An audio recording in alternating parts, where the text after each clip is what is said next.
नमस्ते दोस्तों, स्वागत है आप सभी का। तो आज मैं आया हुआ हूँ हरिद्वार। आशा है आप सभी कुशल मंगल होंगे। सुबह हरिद्वार पहुँचने के बाद मैं सबसे पहले यहाँ के भीमगौड़ा बैराज को देखने आया, क्योंकि सुबह सुबह यहाँ से सामने का नज़ारा बहुत ही खूबसूरत दिखाई देता है। आपको सामने हर की पौड़ी और पहाड़ की ऊंचाई पर बना हुआ मनसा देवी माता जी का मंदिर भी दिखाई देता है। इसके बाद मैं यहीं से थोड़ा आगे स्वामी विवेकानंद पार्क को देखने के लिए गया, जहां हमारे महादेव भगवान भोलेनाथ शिव शंकर जी की 30 मीटर ऊंची प्रतिमा स्थापित है। इस प्रतिमा में भगवान शिव को खड़े मुद्रा में दिखाया गया है। उनके बाएं हाथ में त्रिशूल है और वे दाहिने हाथ से अपने भक्तों को आशीर्वाद दे रहे हैं। हर हर महादेव। भगवान भोलेनाथ की ये प्रतिमा हरिद्वार में एक आकर्षण का प्रमुख केंद्र भी है। इस प्रतिमा को पार्क से काफ़ी दूरी से भी आसानी से देखा जा सकता है। यहाँ पार्क में स्वामी विवेकानंद की भी एक प्रतिमा को स्थापित किया गया है। पार्क में प्रवेश के लिए कोई शुल्क भी नहीं है, तो आप इजीली यहाँ पर आ सकते हैं। हरिद्वार बस स्टैंड से लगभग 3 किलोमीटर की दूरी पर स्थित स्वामी विवेकानंद पार्क हर की पौड़ी के पास गंगा नदी के तट पर स्थित है, जो इस क्षेत्र के सबसे सुंदर और शांत पार्कों में से एक है। इस पार्क के अगल बगल गंगा नदी का प्रवाह भी बहता है। इस पार्क को देखने और भोलेनाथ को प्रणाम करने के बाद मैं आ गया चंडी देवी के रोपवे स्थल पर, जहां से मुझे उड़न खटोला पकड़कर ऊपर चंडी माता के मंदिर तक जाना था। चंडी देवी रोपवे का टिकट 240 रुपये प्रति व्यक्ति है, जिसमें आपका मंदिर तक जाना और वापस आना शामिल है।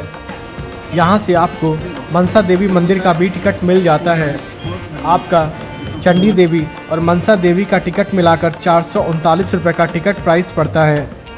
मैं यहाँ पर जिस चीज़ को देखकर शॉक्ड हुआ वो था वीआईपी रोपवे टिकट। यहाँ टिकट काउंटर के बगल में एक दलाल बैठा हुआ था, जो आने वाले श्रद्धालुओं से पूछ रहा था कि आपको वीआईपी रोपवे टिकट चाहिए या नहीं, और उस टिकट की कीमत 725 रुपये थी। यानी आप बिना लाइन में लगे हुए सीधे रोपवे में जाकर बैठकर मंदिर तक पहुँच सकते हैं, जिसका मतलब है आपको लाइन में लगकर इंतज़ार नहीं करना पड़ेगा इस टिकट को लेने के बाद। रोपवे का टिकट लेने के बाद मैंने रोपवे वेटिंग नंबर लिया और बैठ गया इंतज़ार करने कि कब मेरा वेटिंग नंबर बोला जाएगा। करीब 45 मिनट के बाद वेटिंग नंबर अनाउंस हुआ तो मैं चल दिया।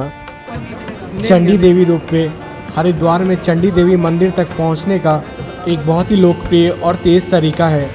ये मंदिर नील पर्वत पर स्थित है और रोपवे द्वारा 5 मिनट में पहुंचा जा सकता है, जबकि पैदल चढ़ाई में 1 घंटे से भी ज़्यादा समय लगता है। रोपवे, जिसे उड़न खटोला भी कहा जाता है, 1997 से चालू है और यात्रियों को आरामदायक और सुरक्षित यात्रा प्रदान करता है। अब मैं ऊपर रोपवे पॉइंट के पास पहुंच गया था। चंडी देवी रोपवे का सफ़र काफ़ी रोमांचक और सुविधाजनक होता है।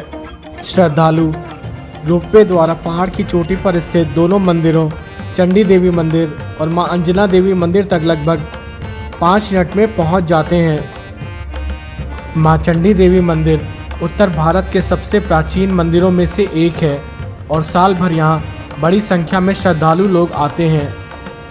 रोपवे ने पारंपरिक यात्रा को पूरी तरह से बदल दिया है, जिससे तीर्थयात्री घंटों लंबी चढ़ाई से बचकर कुछ ही मिनटों में आराम से पहाड़ी की चोटी पर स्थित मंदिर तक पहुंच सकते हैं। अब मैं रोपवे के ऊपरी पॉइंट पर पहुंच गया था। यहां से आपको पहाड़ी की ऊंचाई पर बना हुआ अंजना माता का मंदिर भी सामने दिखाई दे रहा है, जो पहाड़ की ऊंची चोटी पर बना हुआ है। लेकिन हम सबसे पहले चल रहे हैं चंडी देवी माता जी के मंदिर में। यहां से मंदिर की दूरी करीब 100 से 150 मीटर है। चंडी देवी माता जी के मंदिर की ओर जाते हुए आपको सामने का बहुत ही खूबसूरत नज़ारा दिखाई देता है। आप यहां से बहती हुई गंगा नदी, बैराज और हरिद्वार में बने हुए मकान देख सकते हैं। और आज यहाँ मंदिर में काफ़ी सारे श्रद्धालु लोग माता जी के आशीर्वाद और दर्शनों के लिए आए हुए थे। चंडी देवी मंदिर हरिद्वार में स्थित 3 सिद्धपीठों में से एक है। यहाँ 2 अन्य सिद्धपीठ मनसा देवी मंदिर और माया देवी मंदिर हैं। यहाँ ऊपर आपको बंदरों से भी काफ़ी ज़्यादा सावधान रहना पड़ता है, क्योंकि अगर आप कुछ खा पी रहे होते हैं तो ये आपसे झपट कर छीनने की कोशिश करते हैं खाने पीने की चीज़ें। यहाँ आपको कैंटीन, छोटे मोटे रेस्टोरेंट्स, लस्सी कॉर्नर्स, चाय सेंटर, साज सजावट की चीज़ों की दुकानें और कई सारी प्रसाद की दुकानें भी देखने को मिलती हैं। जैसे जैसे आप मंदिर के नज़दीक जाएंगे आपको लाइन से प्रसाद की दुकानें देखने को मिल जाएंगी। मंदिर के पास पहुंचकर मैंने यहाँ के शू रैक में अपने शूज़ रखे और उसके बाद मैं चल दिया मंदिर में अंदर दर्शन करने के लिए। यहाँ पर शू रैक में आपको शू रखने के लिए कोई भी शुल्क नहीं देना होता है। यहाँ पर एक बंदर प्यासा था तो वो कुछ इस तरह से पानी पी रहा था। तो अब मैं चल पड़ा मंदिर में अंदर माता जी के दर्शन और आशीर्वाद के लिए। उत्तराखंड के सबसे पवित्र नगरी कहे जाने वाले हरिद्वार में वैसे तो मंदिरों की कोई कमी नहीं है, लेकिन यहाँ का चंडी देवी मंदिर सबसे प्राचीन व सबसे प्रसिद्ध मंदिरों में से एक है। कहा जाता है कि माता जी का ये मंदिर करीब 1200 साल पुराना है। सभी प्रसिद्ध मंदिरों की तरह इस मंदिर की भी अपनी एक पौराणिक मान्यता है। माता जी का ये मंदिर श्रद्धालुओं के लिए सुबह 6 बजे से रात के 7 बजे तक खुला रहता है। माँ चंडी देवी देवी दुर्गा का भी एक स्वरूप है और हजारों भक्त अपनी इच्छाओं के साथ यहाँ माता जी से प्रार्थना करने के लिए जरूर आते हैं। चंडी देवी मंदिर शिवालिक पहाड़ियों के नील पर्वत के ऊपर स्थित है, जो पौराणिक युद्ध का मैदान था, जहाँ देवी ने राक्षसों चंड मुंड और बाद में शुंभ निशुंभ का वध किया था और कुछ समय विश्राम भी किया था। इसी कारणवश इस पहाड़ी पर माता का मंदिर बना, जिसे वर्तमान समय में देश भर के लोग जानते हैं और माता के मंदिर में अपना शीश नवाने आते हैं। माना जाता है 1929 में मंदिर का निर्माण कश्मीर के राजा सुचेन सिंह ने किया था, जबकि मूर्ति की स्थापना 8वीं शताब्दी में आदि शंकराचार्य ने की थी।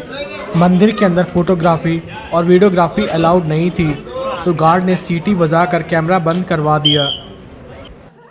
मंदिर में माता जी के दर्शन और आशीर्वाद लेने के बाद श्रद्धालु लोग अपनी मन्नत चुनरी इस जगह पर सामने बांधते हैं। मंदिर में दर्शन करने के बाद आप इस चंद्र द्वार से होकर बाहर की ओर निकलेंगे।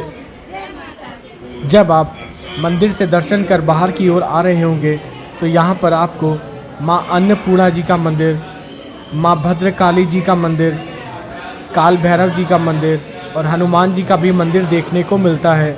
मैंने चारों मंदिरों में दर्शन किए, प्रार्थना की और आशीर्वाद लिया। ये चारों मंदिर लाइन से ही बने हुए हैं। हरिद्वार उत्तराखंड राज्य का एक बहुत ही प्रमुख शहर है, जो गंगा नदी के किनारे बसा हुआ है। इसे हरि का द्वार या भगवान विष्णु का द्वार भी कहा जाता है, क्योंकि ये बद्रीनाथ जैसे महत्वपूर्ण तीर्थ स्थलों की यात्रा का मुख्य प्रवेश द्वार भी है।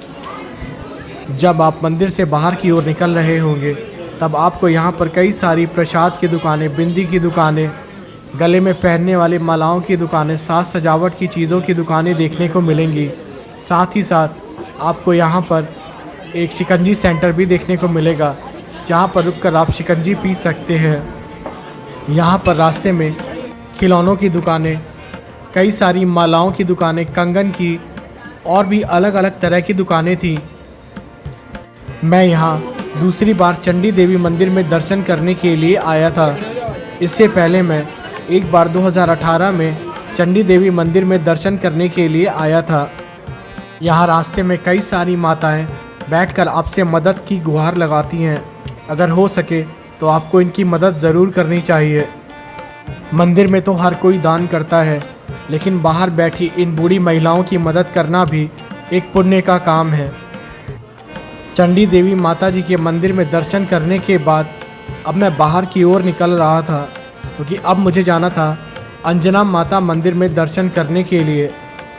अंजना माता मंदिर की चंडी देवी मंदिर से दूरी करीब 250 से 300 मीटर है, जहाँ पर आपको खड़ी चढ़ाई पर चढ़ते हुए मंदिर की ओर जाना होता है। माता अंजनी का मंदिर नील पर्वत पर स्थित है। माता अंजना देवी के मंदिर में जाने वाला आप सामने रास्ता देख सकते हैं। यहाँ पर सामने आपको सीधी और खड़ी चढ़ाई पर चढ़कर मंदिर की ओर जाना होता है। यहाँ से आपको सामने दूर तक का नज़ारा दिखाई देता है और साथ ही साथ आप चंडी देवी मंदिर को भी देख सकते हैं। सामने का नज़ारा बहुत ही खूबसूरत है। माता अंजना देवी का ये मंदिर भी एक प्राचीन मंदिर है और माता अंजनी की तपोभूमि भी मानी जाती है। मंदिर की ओर जाते हुए आपको कई सारी प्रसाद की दुकानें, और छोटे मोटे रेस्टोरेंट भी देखने को मिलेंगे, जहाँ पर रुककर आप चाय, पकौड़ी, समोसा इत्यादि खा सकते हैं। माता अंजना देवी मंदिर माता अंजनी को समर्पित है, जो भगवान हनुमान जी की माता है। मान्यता है कि अंजनी माता ने इसी स्थान पर तपस्या की थी। मंदिर में अंजनी माता के साथ साथ हनुमान जी और संतोषी माता जी के भी मंदिर हैं। आप मंदिर में अंदर स्थापित अंजनी माता जी की प्रतिमा को भी देख सकते हैं और साथ ही साथ यहाँ पर श्रद्धालुओं की भारी भीड़ भी देख सकते हैं, जो अंजनी माता जी के दर्शन और आशीर्वाद के लिए लाइन में लगे हुए हैं। और साथ ही साथ आप सामने हनुमान जी और संतोषी माता जी का मंदिर भी देख सकते हैं। माना जाता है कि इस मंदिर में आने वाले सभी भक्तों की मनोकामनाएं पूर्ण होती हैं। सप्ताह में मंगलवार और शनिवार को अंजनी माता के मंदिर में विशेष पूजा अर्चना की जाती है, जिसमें बड़ी संख्या में श्रद्धालु आते हैं। माता अंजना देवी मंदिर में दर्शन और आशीर्वाद लेने के बाद मैं आ गया भगवान हनुमान और संतोषी माता मंदिर में दर्शन करने के लिए। उसके बाद यहीं से मैं आगे बढ़ चला। मंदिर से थोड़ा आगे बढ़ने पर आपको एक मनोकामना वृक्ष दिखाई देगा, जहाँ पर लोगों ने अपनी मन्नत चुनरी को बांधा हुआ था। और साथ ही साथ थोड़ा आगे भगवान भोलेनाथ का शिवलिंग भी स्थापित था। और साथ ही साथ इसके अलावा यहाँ माँ भद्रकाली का भी एक मंदिर स्थापित है, जहाँ से आपको पहाड़ी वादियों का बहुत ही खूबसूरत नज़ारा दिखाई देता है।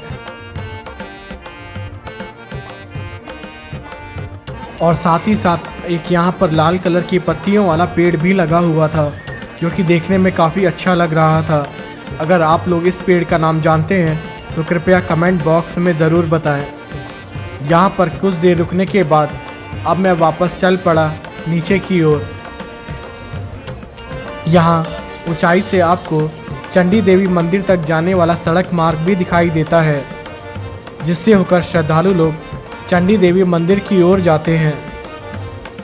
हमारा हरिद्वार धार्मिक आस्था, प्राकृतिक सुंदरता और ऐतिहासिक महत्व का एक बहुत ही अद्भुत संगम है।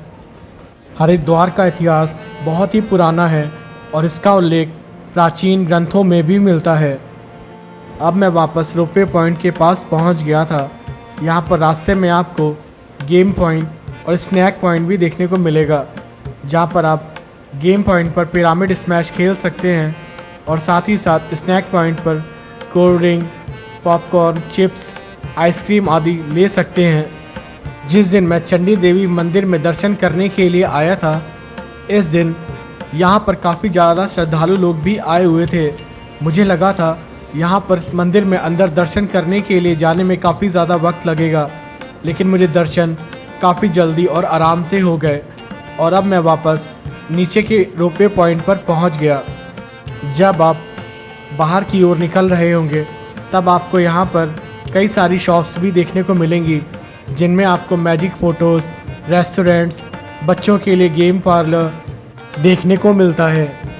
ये जो आप मैजिक फ़ोटो पॉइंट देख रहे हैं, इसमें ग्रीन स्क्रीन के सामने आपकी फ़ोटो क्लिक करते हैं।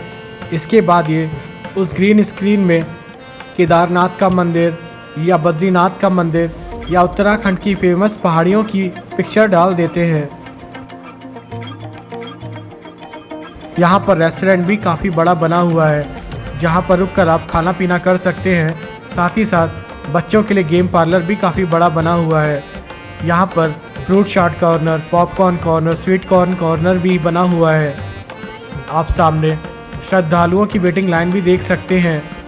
और अब मैं बाहर की ओर निकल पड़ा। यहाँ से थोड़ा आगे गंगा नदी पर एक पुल बना हुआ था, जिस पर मैं रुका, क्योंकि यहाँ से चंडी घाट में जाने का रास्ता भी बना हुआ था। आप सामने चंडी घाट बना हुआ देख सकते हैं। दोपहर के इस वक्त ये घाट पूरा खाली पड़ा हुआ था। यहाँ से गंगा नदी का जल बहुत ही साफ और निर्मल दिखाई दे रहा था। मैं इस घाट में नीचे नहीं गया, क्योंकि मुझे शाम को हर की पौड़ी जाना था, वहाँ होने वाली आरती को देखने के लिए। इसलिए अब मैं यहाँ से चल पड़ा मनसा देवी मंदिर की ओर। हरिद्वार टूर के अगले पार्ट में हम मनसा देवी माता जी का मंदिर और हरिद्वार की हर की पौड़ी में होने वाली महाआरती को देखेंगे। हर हर महादेव।